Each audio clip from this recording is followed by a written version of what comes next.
క్రీస్తునాథుని యందు ప్రియ సహోదరి సహోదరులారా, మనం కొత్త జీవితాన్ని ప్రారంభించాలంటే పాత జీవితపు అలవాట్లను ఆలోచనలను మానుకోవాలి.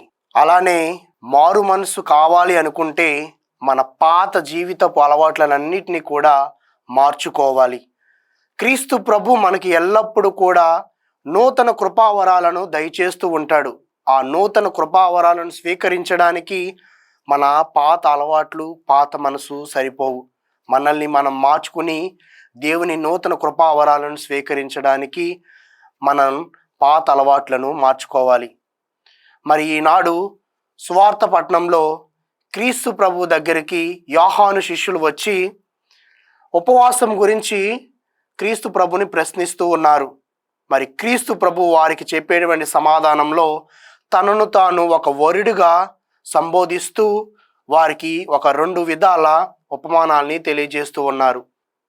వరుడు ఉన్నంత కాలం వారు ఎల్లప్పుడూ సంతోషంగా ఉంటారు అని, ఉపవాసం చేస్తూ బాధతో ఉండరు అని క్రీస్తు ప్రభు తెలియజేస్తున్నాడు. మరి క్రీస్తు ప్రభు తెలియజేసినటువంటి ఉపమానాలు ఏమిటంటే, కొత్త ద్రాక్ష రసాన్ని పాత తిత్తులలో ఎవరూ పోయరు, అలా పోస్తే అవి పిగిలిపోతాయి అని తెలియజేస్తున్నారు.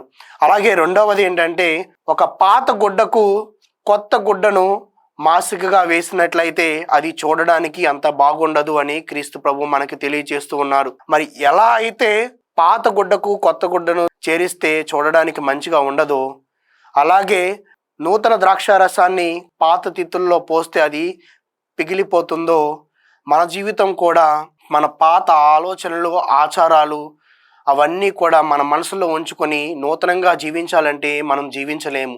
ఎందుకంటే క్రీస్తు ప్రభు తీసుకొచ్చినటువంటి సువార్త మనందరికీ కూడా ఒక నూతన విధానాన్ని అందిస్తూ ఉంది, నూతన జీవితాన్ని జీవించడానికి ఆహ్వానం పలుకుతూ ఉంది. మరి క్రీస్తునందు బాప్తీసం పొందిన ప్రతి వ్యక్తి కూడా ఆయనలో నూతన సృష్టి అని పౌలు గారు తెలియజేస్తూ ఉన్నారు. మరి ఈ నూతన సృష్టిలో మనం క్రీస్తును స్వీకరించడానికి ఎల్లప్పుడూ కూడా మన హృదయాన్ని నూతనపరుచుకోవాలి.